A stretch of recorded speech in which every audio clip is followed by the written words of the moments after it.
We're about to dive into a story that, on the surface, looks like a terrible tragedy. But as we'll see, it quickly unravels into this chilling tale of betrayal. We're going to explore how a sacred vow can be twisted and poisoned, turning a marriage into a carefully planned death trap. So just picture the scene for a second. You're in a police station, it's sterile, cold, and there's a woman just completely overcome with sorrow, her face a total mask of grief. Every single person there, from the officers to anyone watching, they all saw the same thing, a heartbroken wife who just lost the love of her life. She played the part absolutely perfectly. Here's the thing though, in this day and age, secrets have a really hard time staying buried. And right there, in the cold, digital memory of her cell phone, investigators were about to find a story that was a world away from the tearful performance they were all witnessing. It was a story of deception, conspiracy, and ultimately murder. So, to really get how this all worked, we need to look at the mask she created. Let's break down the construction of her perfect facade, this lie she presented to the world and especially to the police. The first 24 hours were managed with just a chilling level of precision. At 8 a.m., her husband is found. Just 2 hours later, she's already at the police station, giving a statement so full of anguish, it just leaves no room for any doubt. And by 2 p.m., she's in front of news cameras making a public plea for help.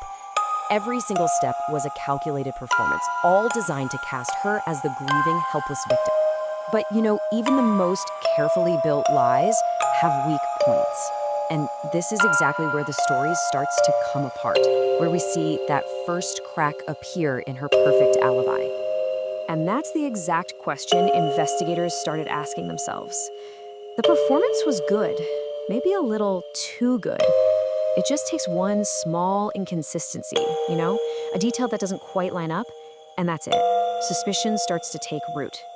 Was this real grief, or was it something else entirely? A calculated performance? And, well, once they started digging, they uncovered the truth that was hiding in plain sight all along. This brings us to the moment everything changed in this case, the discovery of a secret lover. It was like she was living two completely different lives at the same time. Publicly, she was the devoted, grieving wife, but the hidden truth, which they pieced together from her phone, it revealed a secret affair. She wasn't a victim at all. She was an active coordinator in a deadly plot. The person she was pretending to be and the person she actually was, they were two entirely different people. So, with the motive now crystal clear, the full, horrifying scope of her betrayal just snapped into focus.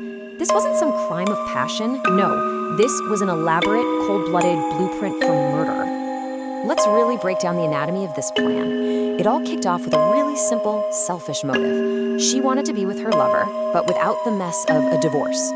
So what's next? She finds her accomplice, convincing her lover to become the one who'd actually commit the murder. The method itself was a carefully planned execution, all designed to look like anything but a murder. And the final step, the alibi, that masterclass in deception, the grieving widow performance we saw right at the beginning. You see, this case is more than just one tragic story.